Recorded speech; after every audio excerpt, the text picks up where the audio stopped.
Okay, I think it's about 5 o'clock. We'll get started. My name is Peter Zanoni. I'm Corpus Christi City Manager, and welcome to today's joint City Nueces County press briefing on COVID-19.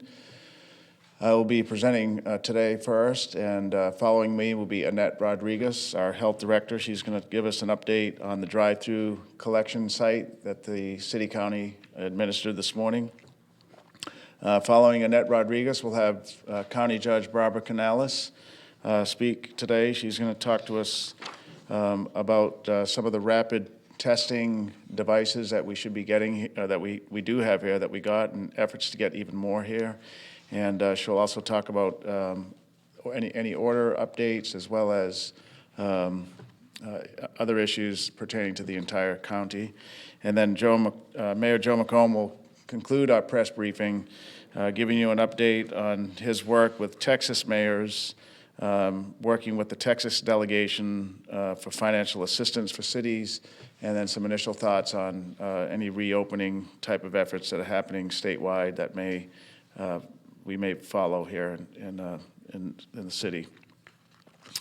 Okay, so with that, let's begin by talking about the statistics as we normally do.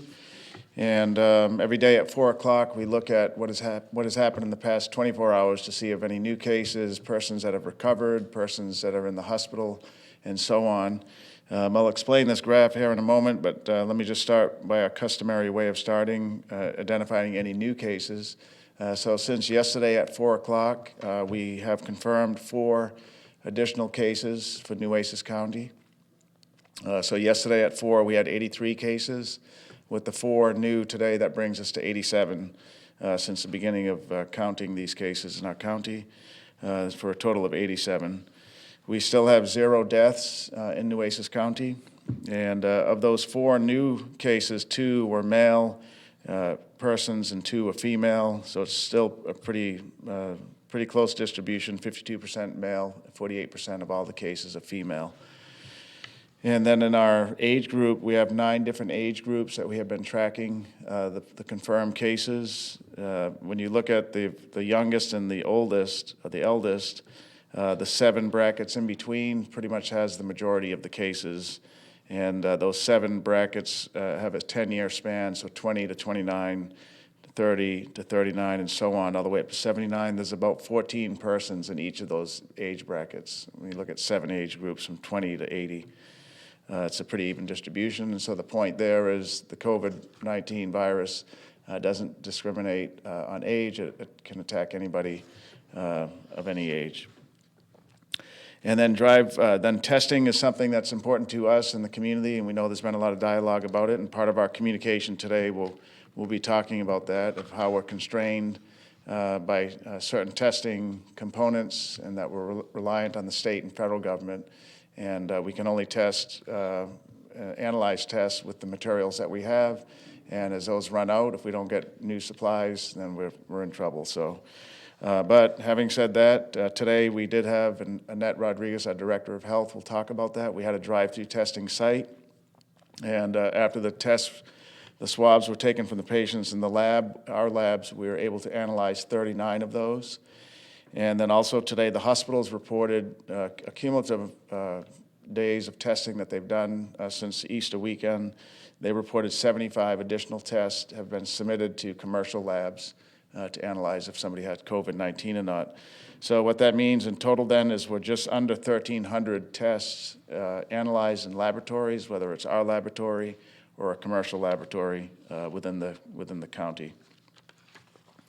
And let's look at some of the other statistics we talked to the community about. That includes number of persons hospitalized and that are still in the hospital. So since we have been tracking this, we've had 17 persons admitted to the hospital that had complications beyond what they could manage themselves at home.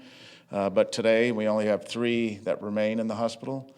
And yesterday, all 3 were recovering in normal hospital settings. One of the persons was placed back in an intensive care unit situation today. And so we still have 3 persons in the hospital, 2 in normal recovery, 1 is in ICU recovery. And then we'd like to report out, because we know Nueces County has the city of Corpus, but there's a few other cities as well. We'd like to tell the community where are these 87 persons that have had or have COVID. And of the 4 new ones, let's just start there, 3 are from Corpus Christi, and one of the new ones I'm reporting today is from Port Aransas. So when we look at the total then, Port Aransas has a total of 7 cases now, either they had them and still have it, or they've had it and recovered. 73 in the city of Corpus Christi, 2 in Robstown, and then 5 in rural Nueces County. So that accounts for all 87. So we wanted to show you that a little bit different of a graphic today, so we can see who still has the COVID and how many people is that, how big of a population is that. So when you look at our 87, you can look at this graph. 74 persons still have COVID-19, and 13 though have recovered. So of all the persons that have been diagnosed to have COVID, 15% or 13 people are now recovered and are back into regular society's environments. You can see some red. I can't see it too well myself here, but that shows you some of the diagnostics I talked about. 3 persons in the hospital. One of those 3 is in ICU and 0 deaths. This is just a little bit of a different way of looking at the data that we've talked about each day with the community. Okay, and then the second thing I'm going to cover is an update on the city-county effort to help revitalize small businesses in our community. And so both Judge Canales from the county, Mayor McComb, the city council, myself have been involved in a small business recovery initiative. It's an ongoing initiative.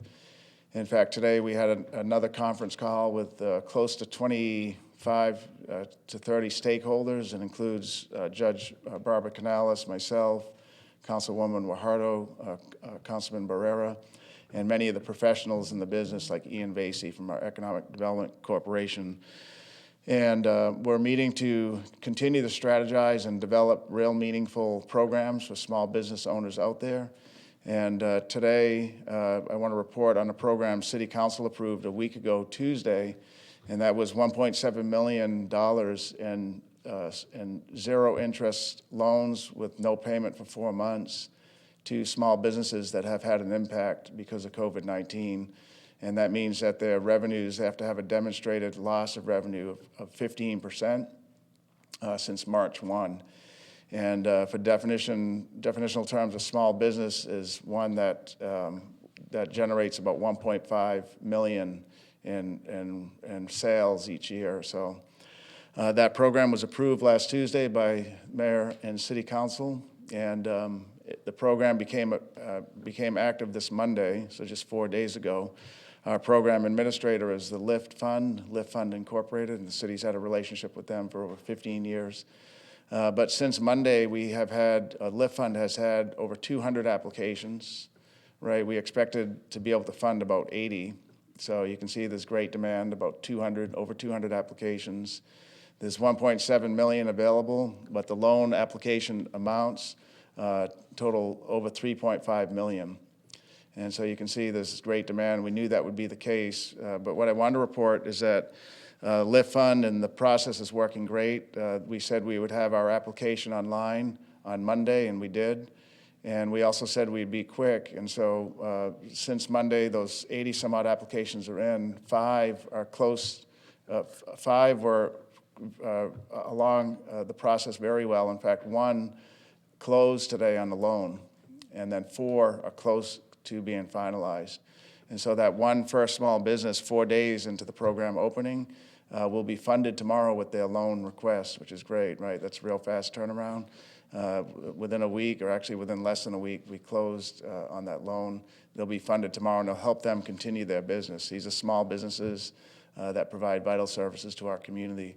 And so we'll continue to work with Lift Fund and the mayor and city council and the county in a joint effort. I know Judge Canales has a program out there as well called Code Blue, and that helps to help small businesses in a bigger geographic area. Both of those are active, and we're going to continue to come up with additional programs to help small businesses in our community. One final note, though, an important one for those that might be watching and interested in or in the process of applying for one of the LIFT Fund loans from the city, and that is that they have to have all their paperwork in to be able to be processed. And so that includes financial documents and other legal documents that are requested. In our meeting today with LIFT Fund, they wanted to make sure that the applicants knew that there's no optional choice to maybe provide some of the business records that are requested. All that material has to get in, and as soon as they get it in, the quicker they can get funded, just like that first loan that'll get processed for tomorrow. So that concludes my 2 points. Just one reminder for the viewing public is that tomorrow we will have Texas A&M University of Corpus Christi. We'll have their scientists and some of the lead professors will be here tomorrow to give the community an update on the COVID modeling that they've done, the predictive or forecasting modeling that'll show for a 12-county region in the Coastal Bend, including Nueces County, what our curve looks like in terms of number of new cases, number of hospitalizations, and number of deaths. As you may recall, last Friday, a week ago, they provided the first-time modeling, and they've been working hard ever since, just like they did for the first one. But for tomorrow's, they'll have updated models themselves from there's 5 different models that are used worldwide, and those are updated daily, they tell us. So they'll have updated models to use and updated data to put into those models. And so tomorrow we'll see refinements on some of the projections they made last week. This is great for our community. We're really fortunate to have Texas A&M Corpus Christi here, and great to have those scientists and professors dedicated to helping provide the community, the policymakers, with information that helps us make decisions and know how to continue to move forward. Okay, so with that, let me turn it over to Annette Rodriguez, who's going to give us an update on the drive-through testing and some of the other medical stuff that her department takes care of. En resumen, en las últimas 24 horas se han confirmado 4 casos adicionales en el condado de Nueces. Actualmente en el condado existen 87 casos confirmados por el coronavirus. Entre esos, 45 son varones, 42 son mujeres. La mayoría se encuentran en el rango de edades entre 40 y 49 años. 13 de los 87 casos se han recuperado por completo, 17 han sido hospitalizados, 3 continúan en el hospital recuperándose, aunque uno regresó a cuidados intensivos. Se encuentran hasta el momento 74 casos activos y 13 personas se han recuperado por completo. En cuanto a la iniciativa de ayuda financiera para pequeños negocios, continuamos teniendo muy buena respuesta en cuanto al programa de asistencia financiera para pequeños negocios. Les recuerdo que las personas que llenen una solicitud lo hagan en línea para que sean evaluados. Los préstamos están limitados a aquellos negocios localizados en la ciudad de Corpus Christi y demuestren que han tenido pérdidas de al menos del 15% de sus ingresos debido a esta emergencia sanitaria. Los solicitantes deberán presentar algunos documentos, entre estos estados de cuenta bancarios por los últimos 3 meses. Para más información, visite la página liftfund.com. El día de mañana, los doctores Tissot y Bird de la Universidad Texas A&M nos darán información actualizada en cuanto al pronóstico de los casos de coronavirus en el área de la costa. Thank you. Today's drive-through went very well. There were 39 specimens collected. As we mentioned yesterday, several of the individuals who have recovered agreed to be retested in order to qualify for plasma donation. These individuals have recovered from COVID-19 and have not experienced further complications for a period of at least 14 days. Upon receipt of a negative result, they can proceed to donate the plasma at the blood bank. We know that currently there is no vaccine of COVID-19, but there are several things that we could do as a community to help decrease the spread of the disease. These have been mentioned before, but I want to appeal to the community to stay at home if you are sick, especially if you are symptomatic. Isolate yourself from other members of your household and monitor your symptoms to protect others around you. If your symptoms worsen, get medical attention immediately. Just let them know that you're experiencing symptoms of COVID-19 before you go. We know that the virus is spread mainly from person to person, between people who are within 6 feet distance of each other, through respiratory droplets when an infected person coughs, sneezes, or even talks near you. Recent studies also suggest that the virus can be spread by people who are not showing symptoms. So if you must go out to the grocery store or to the pharmacy or other essential place of business, stay at least 6 feet away from others, and if that is not possible, wear a mask. Our message is, let's work together during this difficult time to help keep our community safe and healthy. Stay well, stay home, and as always, stay informed. Thank you. En resumen, hoy tuvimos otro exitoso día de toma de muestras. En total se recolectaron 39 especímenes. Como mencionamos ayer, varios de los pacientes que se han recuperado aceptaron volver a hacerse la prueba para determinar si califican para la donación de plasma.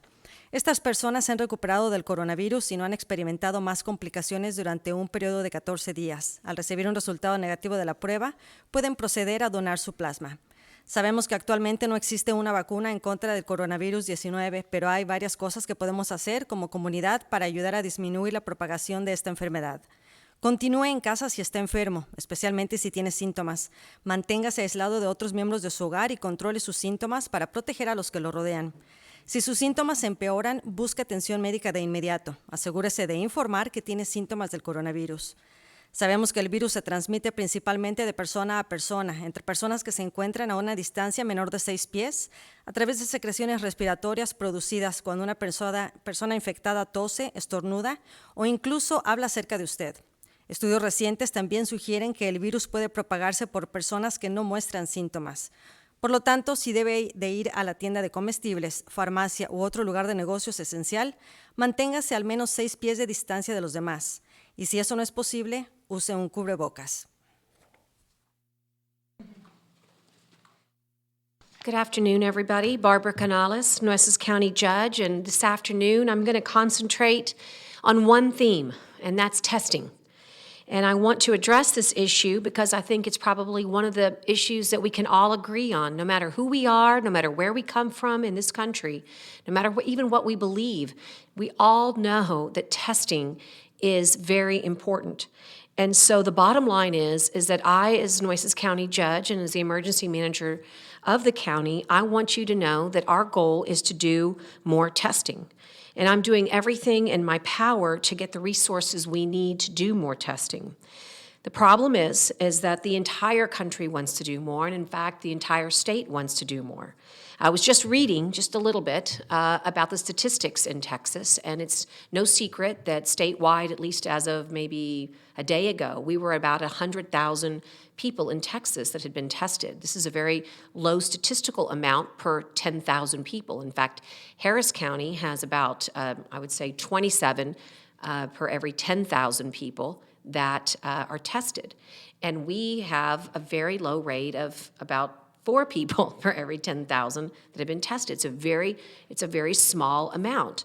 And so the issue is that we need to make sure that we have the right resources to test. And currently, our lab is, of course, remember, it's one of the top, there's 10 biological sites in Texas. We're one of them. And we have been doing great drive-through testing, and then we take those specimens and we put them in our lab, and within a reasonable amount of time, really less than 8 hours, we're able to receive those tests back. But it requires a certain resources, and we, at this moment, will probably only have 50 tests available to us next week because of the lack of one of the particular elements that we need for testing. And so here in Nueces County, we're all working together to increase this testing capacity. And I just want to, again, reiterate, because I think it's important that you at home know that I'm not doing anything by myself, that this is an incredible team effort led by the city and the county and our EOCs.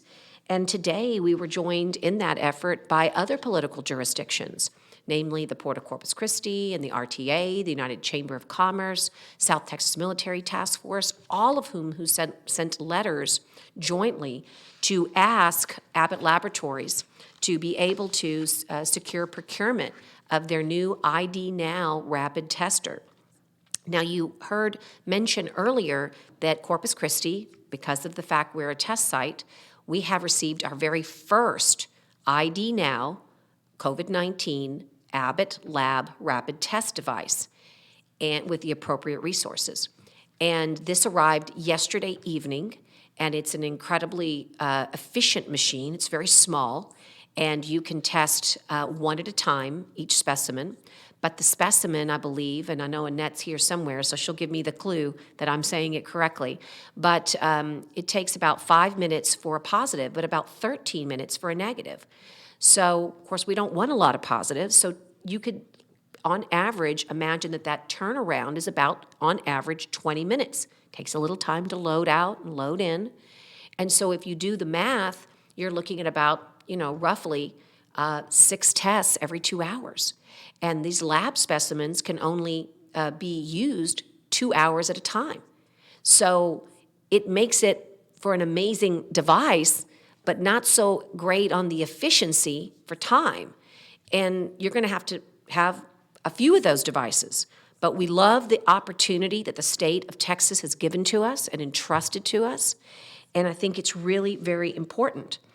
And so I think that one of the things that you should know is that today we issued a letter to Abbott Labs, and we coordinated with our entire delegation, our federal delegation of Congressman Cloud, our state delegation of Senator Juan Chuy Hinojosa and Chairman Hunter, Chairman Herrero, and Senator Colkhorst.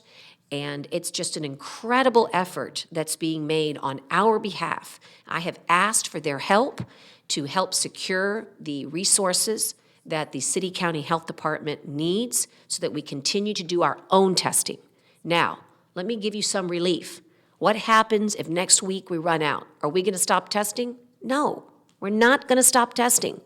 We're going to send those specimens like we did in the very beginning, before our lab was open. You'll remember, we sent them to Austin, and we're going to do that. But there's a time difference, and I want you to know that. I like being honest with you because I know that you want to hear what the reality is. And so the reality is when we send to Austin, you have to FedEx it, and it's got to get received, and they've got to run their specimen. It's going to take a little longer than our own test. So why am I so adamant about getting our own resources? Because we're faster. And when we're faster, we can make certain that the people that are being sequestered while they're pending their tests either get out of sequestration earlier, right? Or the contacts that they've made, that they're relieved, that they don't also have to isolate. And in cases of our first responders, there's been many instances where we had to say, we have to take you out of duty because there is someone that you've come in contact with that was tested. So for all of these reasons, it's critical that we test as fast as we can. So today I made that plea on all our behalf. That's my job, and that's what I've done, and I'm very pleased to tell you that our entire delegation has seen the urgency, and they are going to do everything they can. Now, I want you to know that we, believe that there is a very important team in Austin called the Governor's Strike Team, and they are in charge. When no one can find what you need, they get the call. And that's where our request is in right now, in their capable hands. And so we have our plan, and we have our backup plan, and we have a backup plan to our backup plan. And I want you to know that. But the priority for this county and for this city and for all the cities in Nueces County that rely on us is to do more testing. But we must meet the criteria, right? I mean, until we can get widespread testing, we're still testing on the criteria. And we are not excluding anyone who meets that CDC criteria. But when I look at our data, as I said, we're not testing as many on a per capita basis. And I'd like to get us higher. So I just want you to know that expanding our capacity is absolutely critical. And when we went directly to the manufacturer to seek their assistance, I also want you to know that yesterday there was a call arranged by the United Chamber of Commerce where Senator Ted Cruz asked us how he could be helpful. And we appealed to his office, and we followed suit with Senator Cornyn's office. So if you're wondering at home, has she left any stone unturned? There are no rocks left. I have turned all of them over, and I will not stop turning over until we get that nucleic acid, and Ms. Rodriguez can continue her testing at the pace that we believe is appropriate for our county. And so I just want you to know a few things that I said in the letter, because I want to include you in this and that is that we are the main healthcare facility, I told Abbott Laboratories, for over 730,000 South Texas residents within a 100-mile radius. That means if you get sick in the Coastal Bend, chances are you're going to get your health care right here in Nueces County. I've also identified through statistics that we have a vulnerable population, and I pled with them that this makes us special because we need to take care of this vulnerable population. 50% or more of our residents are in the 65-plus age group category. Think about that.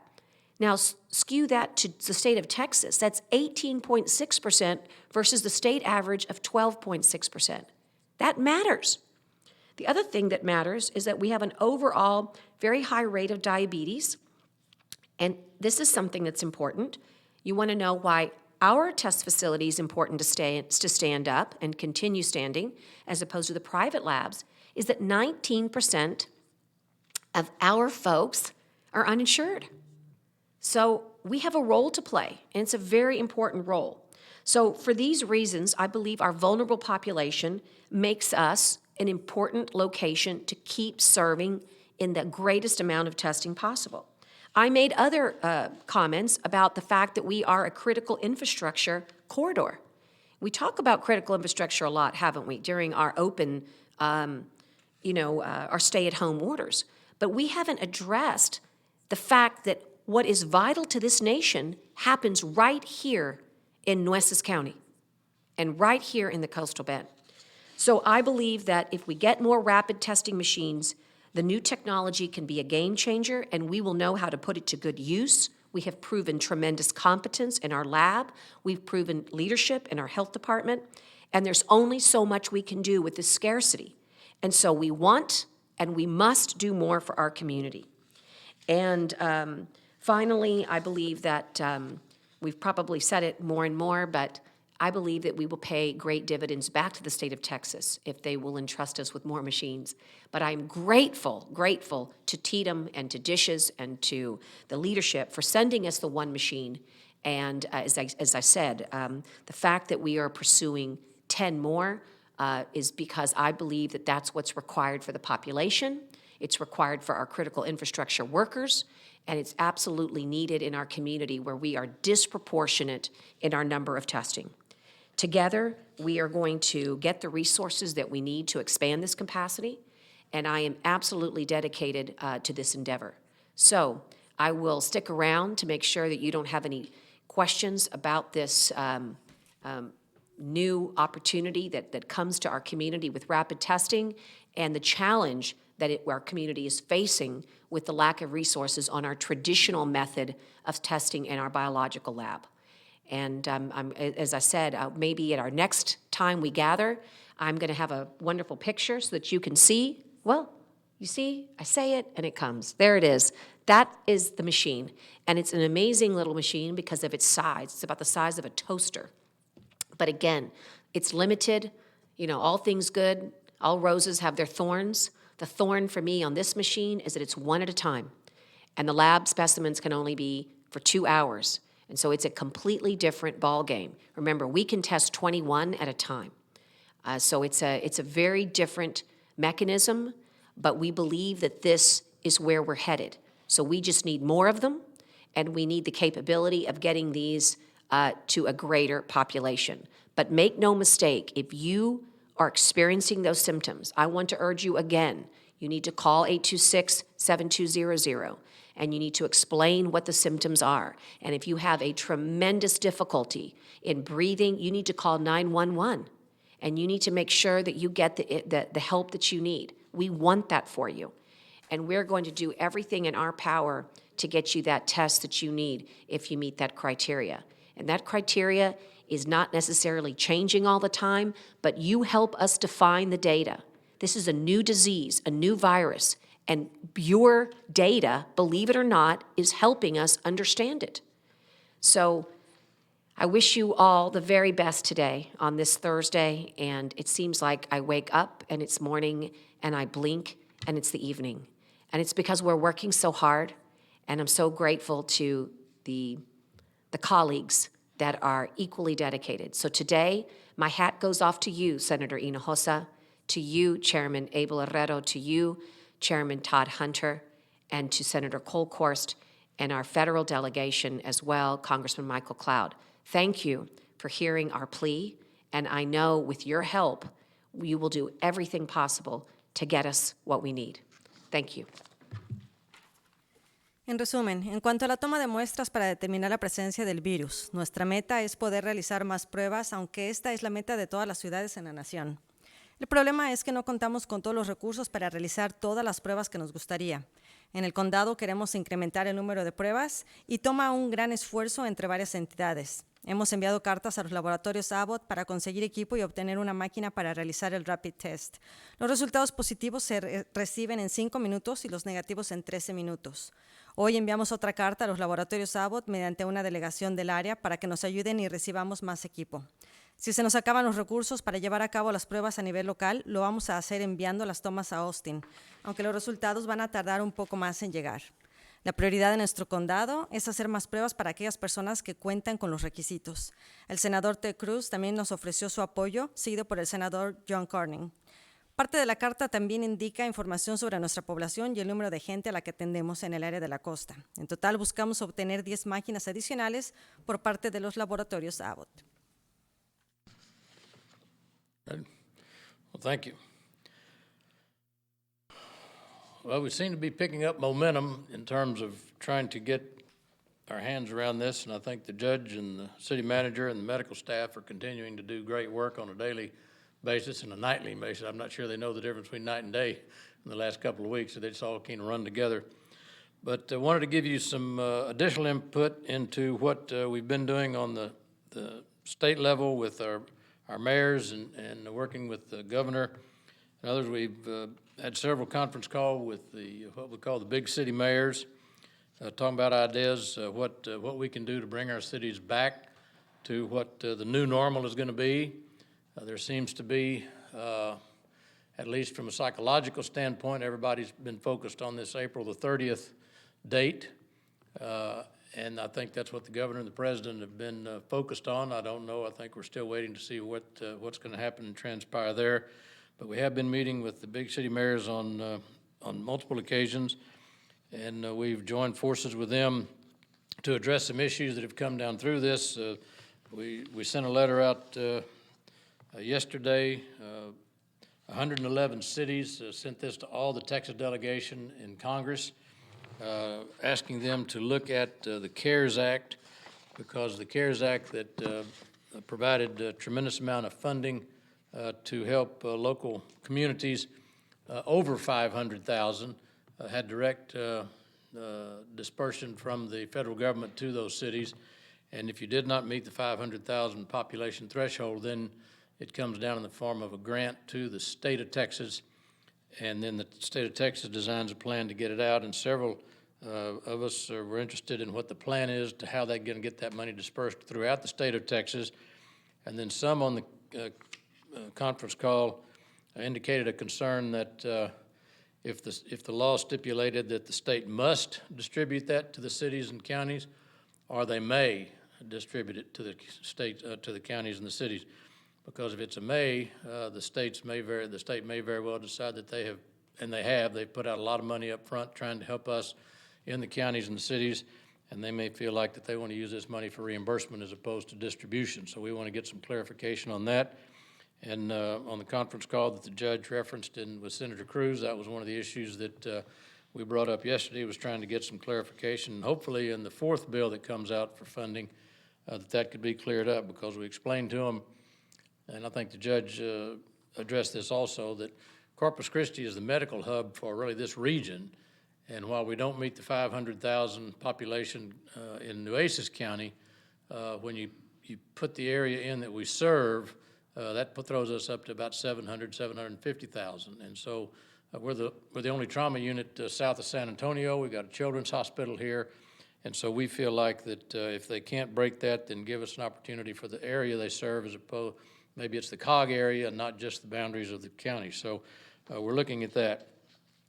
On another note, we announced, if you recall last week, the reigniting of the mayor's disaster recovery fund, and I'm pleased to present that we've At this point, we've got over $55,000 cash in hand, and we have some other pledges pending.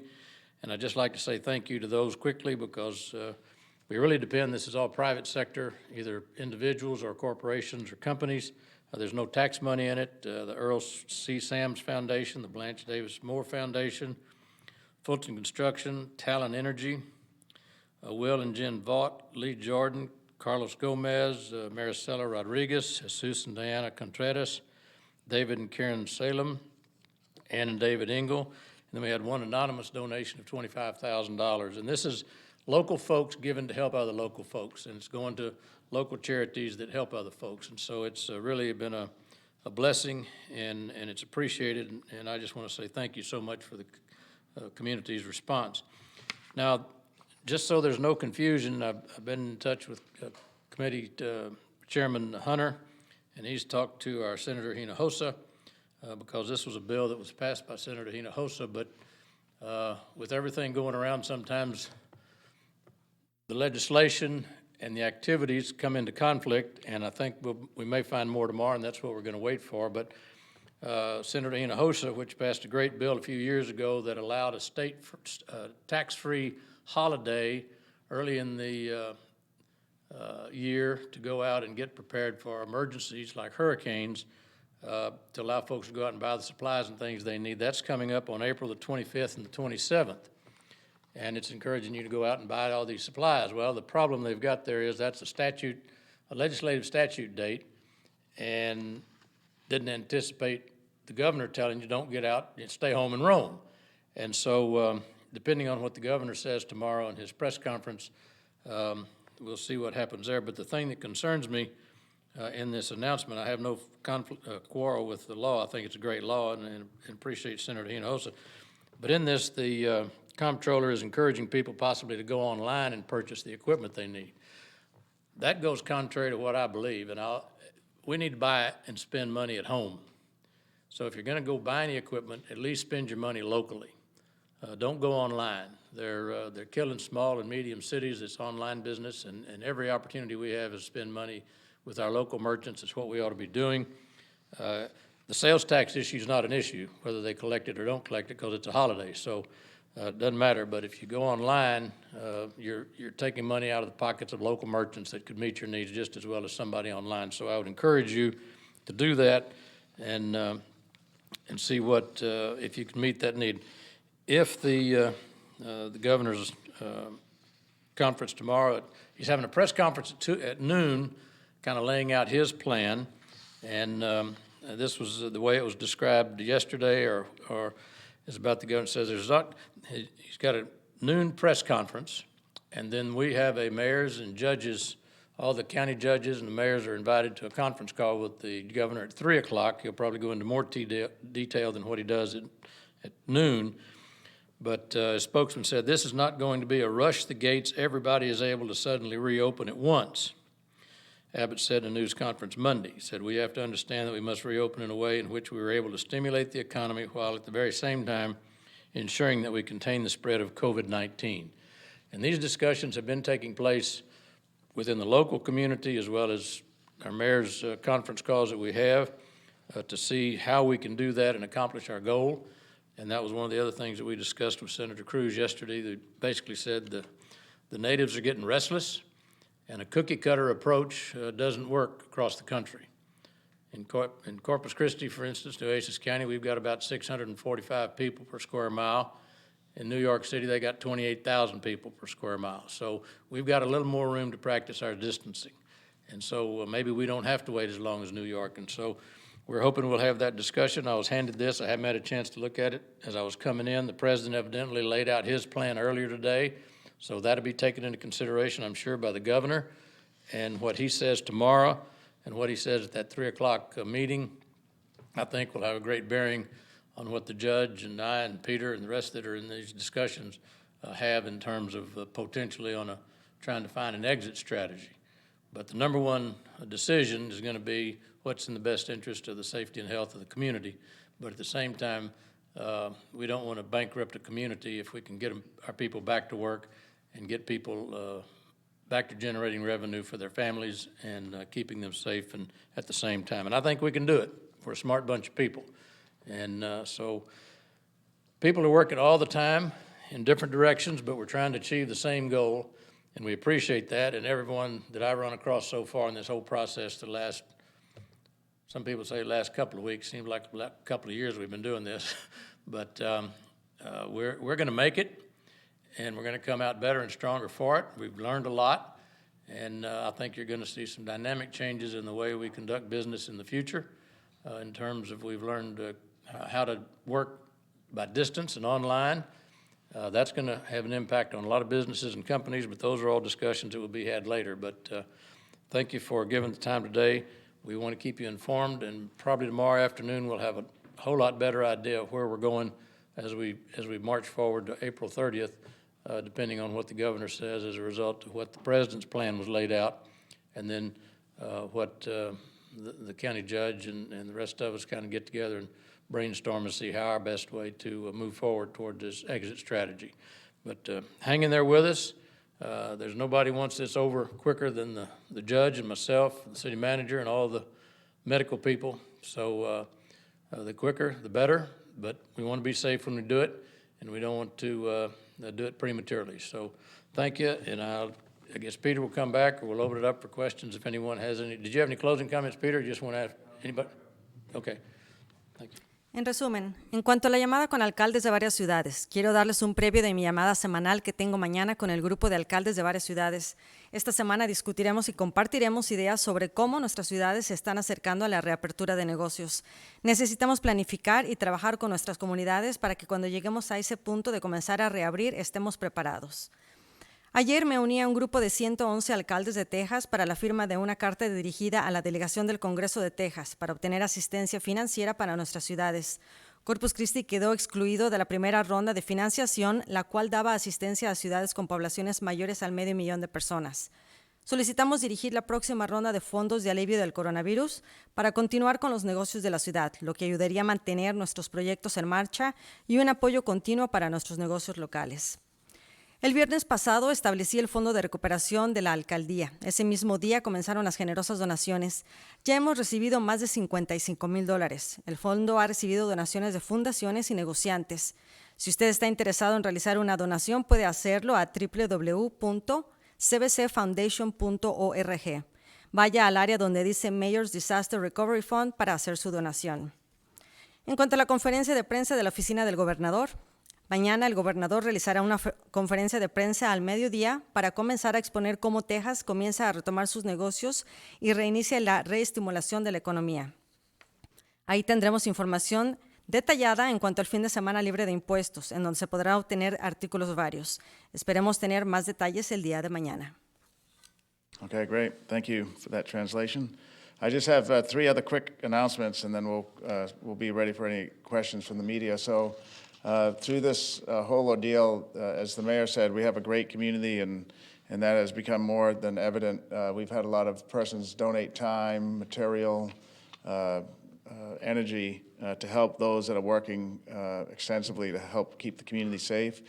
And so today, I want to highlight 3 company or individuals. So Texas Bridge Credit Union, it's a local credit union here in Corpus Christi. Texas Bridge Credit Union, they donated 5,000 of the best masks, the N95 masks, to the city's police department and fire department. So 2,500 masks per department. The N95 masks, that was donated from Texas Bridge Credit Union to keep those first responders safe as they work in our community. So that was a good one. And our health district, Annette, is our director and oversees a team of over 100 employees. That's both county and city employees. We have a joint health district here in Nueces County. And so they're working around the clock as well. You may recall that their phone bank is active 7 days a week around the clock, and they're doing a lot of work, more than they typically normally do. So sometimes, or most times, they don't have time to get out and get some lunch, and they've been fed almost continuously by a lot of folks in our community. Today, we want to recognize Texas Roadhouse. They brought a real nice lunch for the health district, and I heard it was real good. I would have gone over there myself, and I know they were serving. So But upstairs in City Hall, that includes the city manager's office, our city attorney, and a few others, we were fortunate to have lunch provided to us by an individual person, Margaret Fertella, who we know here at City Council chambers. She's one of our frequent persons that keeps an eye on what we do here at the city. So Margaret Fertella fed us today, and we wanted to tell her thank you very much for doing that. So that concludes our comments and updates to the community today. The judge and the mayor and myself and our health director are here to answer any questions that you have. Hello. Hello. Is there still a person in the San Patricio Hospital? Do y'all know? Is there a person? In the San Pat Hospital? Okay. Yeah, there's no hospital in San Patricio County. Okay. Yeah. Also, is there an update of any first responders in quarantine? Yeah, so yesterday we provided that. There are 0 first responders still in quarantine. There have been some over the past several weeks, but yesterday I gave a shout out to our police chief and fire chief and their whole teams for adapting quickly in terms of wearing protective gear and modifying their response to calls. So still today, no first responders in quarantine. That includes the city's police department and firefighter department. And do you know how many first responders have been tested? Probably not a significant amount. Yeah, we'll have to check. Not a significant amount. Okay. Yeah, there's been a few that have been exposed to patients early on, and they've been tested, but it's a smaller number. We can see if we can get you that. Sure. And similarly, has anyone in the healthcare profession have the virus? Nurses, doctors? Yeah, there's a few in the healthcare profession here in the county that are part of that positive number. Okay. And so, and this might be a net question. Okay. How does the number of tests distributed by the state compare between like Nueces County compared to like other counties? So like is Nueces County getting more tests, less tests compared to other different counties? You know, I have not made that comparison to date, so I don't really know that answer, but, you know, we do continue to get whatever kits we need, whether the VTM or if it's the nucleic acid. And so every time we've asked, something's come in and, you know, so we've been very fortunate. We haven't had to stop yet. Okay, good. And are the retests part of the total county number of tests conducted today? Or is that? The retest, yes. So that's part of the 100 number today? Okay. Yes. Or over the 1,000, excuse me. Okay, just one more check. And I guess some more clarification, like when we were talking about the number of tests, like how we said 92 the other day, does that mean like testing 90 people per se? Like if we say there's 90 tests left, does that mean testing 90 people? Oh, I see what you're saying. So that's the extracting part of the testing, and so they're extracting the DNA. And so there was 90 of those left. They're called the test kits for that specifically. And so we used the 40 this morning, 39, and so we have the difference. That's what we have left. So we can do a couple more drive-throughs, and like I said, normally what'll happen is we'll get some extraction kits, and then we'll keep going. Okay, cool. I think that's all I got. Thank you all so much. Thank you.